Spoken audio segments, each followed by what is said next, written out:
Hi guys! Nandito tayo ulit ngayon sa Apa Hotel Sugamo. Isa to sa mga hotels na i-stayan ko for my Tokyo December 2025 trip. And mag-room tour tayo ulit. By the way, ang room assignment ko is 10005. And ito na. Ayan guys, so bali ngayon nakatayo ako dito sa may sulok, sa may pintuan. And kitang-kita ko na halos yung kabuuan ng room. It's just a small 11 square meter room based sa description sa Agoda. Dito sa gilid, nandito na yung pintuan ng CR. Yan, pero silipin natin yan mamaya. Then ito, mag-room tour na tayo. Ayan, yan yung kama. It's actually good for 2. Although for this stay, mag-isa lang ako. So, good for 1 yung binook ko. And then, yan, may TV. Diyan din nakalagay yung Wi-Fi password and other information that you may need while you're staying here. Of course, merong space dito para sa mga maleta, gamit, mga pinamili. Merong, ayun, yung rack para sa luggage yun, para madali mo siyang buksan. And then, yan, of course, may pillows. May clock here. I think this also serves as an alarm clock. And then, yan, yung mga saksakan. Aircon adjustment, I think, I'm not sure kung nagagalaw to, no? Kasi centralized yata. So, hindi ko sure kung ma-adjust mo talaga yung specific thermostat sa room. And then anyway, ito I think sa ilaw tong mga to eh. Pwede mo yung i-adjust yung ilaw. Saan ba dito? Ay, ito pala, sorry. Yung pala yung sa ilaw. Teka yan. Hindi halata pero sa lamp yan. Teka yan. Ayan, yung sa lamp dito. Yan, pwede mo siyang i-adjust. Then ito, I think mga on-off switch nga sa ilaw to. Yup. Sa ilaw nga yan. May phone dito if you have questions sa baba. Remote sa TV. Pen and paper. May mini fridge sa baba. Para sa mga drinks and leftover food. Para saan ba to? Kuryente ito ng ano, para bumukas yung fridge. Then, anong meron dito? Cups, coffee, tea, yan, coffee mate. Okay, ano pa bang meron dito? May blower, tissue, this is yukata, pantulog. Ano pa? Ito, yung mga plastic para sa mga dirty clothes, yan. Nare-refill din to pag nakita nilang ginamit mo. Kasi every morning you have the option pala to have your room made up.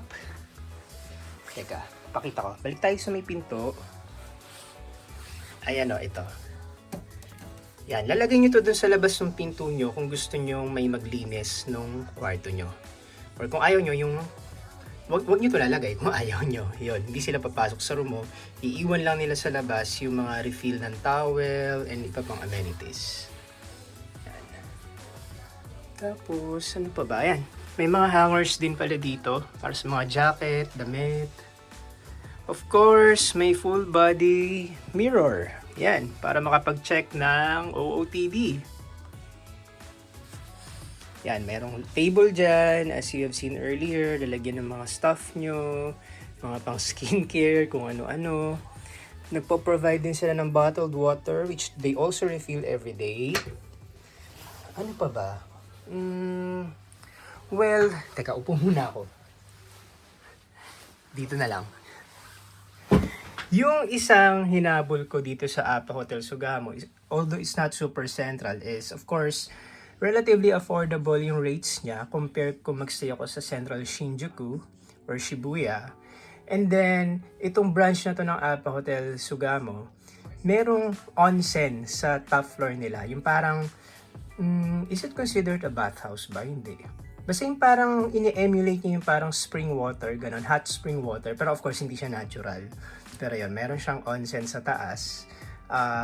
Which is, gusto kong gamitin pag gabi, after ng long walks, pagod ka na, parang it's a form of relaxation. Yun. So yun yung habol ko doon. Pero syempre, hindi natin ma-videoan yung part na yun. But take note tayo, hindi lahat ng Apa Hotel Sugamo ay may onsen sa taas. Selected lang. Including tong hindi lahat ng Apa Hotel branches ay may onsen. Selected branches lang, including tong Sugamo branch. And itong Sugamo branch, tumbling lang siya, sobrang walking distance lang siya sa Yamanote Line, Sugamo Station. And nasa harap niya lang yung entrance. For the Mita line naman, it's a subway line naman. So, very accessible to sa train. Kasi, di ba sabi nila, pag pipili ka ng hotel, pwedeng, okay lang na wala sa Central Shibuya or Shinjuku. Basta accessible siya via train. So, accessible siya via the subway, Mita line, and of course, the JR Yamanote line, the green line. Okay? Ano pa ba? Price. Well, kasi yung price, medyo iba-iba yung price, depende sa season, depende sa araw din. For example, ito, pag binook ko to ng weekend, I think nasa 5,000 pesos per night. Let's say Saturday ako nag-book, Friday night. Pero, since Sunday night na ako nag-start dito, then Monday, Tuesday, hanggang Wednesday ako dito, yung price na parang nakuha ko lang ng around 2,300 or 2,500 per night. So, nagva-vary yung price ng hotel sa Tokyo, not just sa Appa Hotel, but yung mga most hotels sa Tokyo, not just per season, but per day of the week. Okay? So, ano pa ba? Sa Agoda ko pala to binook. Ano pa bang sasabihin ko? Siguro, mag-video na lang ulit ako later on pag may naalala pa ako. Okay, may naalala na ako bigla. Nung binook ko to sa Agoda, kung familiar kayo sa Agoda, pwede maglagay ng notes doon, di ba? Mga special requests that they can grant you assuming may available. So, nilagay kong note doon is, please put me in a room with good view. Of course, hindi ko alam kung makukonfirm yun or hindi. So, silipin natin ngayon yung bintana kung na-provide ba yung request na yun. Kasi subject to availability yun eh. Okay, sige. Silip tayo sa bintana. Yan. Ito yung bintana. And silipin natin. Yep. Grabe. Hindi naman siya super ganda OA pero pag zoom ko siya hindi lang agad halata. That's the Tokyo Skytree. Kita nyo yung mataas na to sa gitna ng binibidyohan ko. Yan. Tokyo Skytree na yan. Kita ko na siya. I wonder kung ano itsura niya sa taas kung mas kapag yung umiilaw na siya, no, baka mas maganda na siya. So hindi ko naman masasabing super duper mega amazing yung view dito sa Sugamo, Appa Hotel Sugamo, sa room ko. Pero, considering that I'm in Sugamo, parang okay na. Kita ko yung Skytree from afar. Pwede hindi ko na siya puntahan. Hindi, joke. Plano ko pa rin siyang puntahan, pero at least ngayon kita ko na agad siya. Yan, zoom out ko na ulit.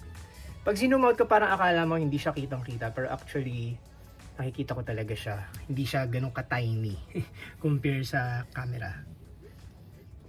Guys, may nalimutan ako. Mag-room tour sa banyo. So, halika, silipin natin yung banyo. Yan, ito yung pinto. Yan. It's very compact. Try kong zoom out. Hindi, zoom in ko na lang. Zoom out pala, sorry. Yan. Very compact lang siya, pero, ayan, modern naman siya. I mean, modern in the sense na, ito, yung expect natin sa mga banyo ng Japan. Dipindot na lang yung flush, yung bidet. Yan, silipin natin. Super linis. May towel. Towelette. May kung ano-anong amenities, including razor, comb ba to? Toothbrush, toothpaste, cup. Sa pagsisipilyo, I guess. Shower cup. Cotton buds. Then, of course, my hot and cold water and shower. And may shampoo na din, conditioner, and body wash. And may mini bathtub. It's a little mini lang. Medyo bebend mo siguro yung legs mo. Kasi nga compact lang yung room, no? Of course, in the shower. Yan. Of course, mirror. Yep. Pretty satisfied. Kasi take note lang na most, if not all, Tokyo hotels are really compact in nature talaga. Yun. Hi guys! It's currently 11 PM and kababalik ko lang ng hotel mula sa paglilibot-libot. Pagod na din yung paa ko and gusto kong mag-relax. So, i-avail ko yung nabanggit ko kanina na may onsen sa taas. Then ganito, merong provided na yukata. Ito yung susuot mo pagpanik dun sa onsen. And pakita ko pala dito sa TV screen.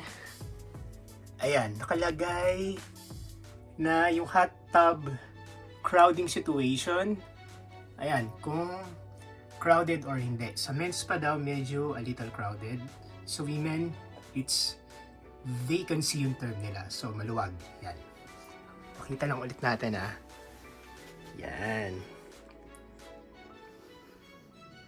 Konnichiwa!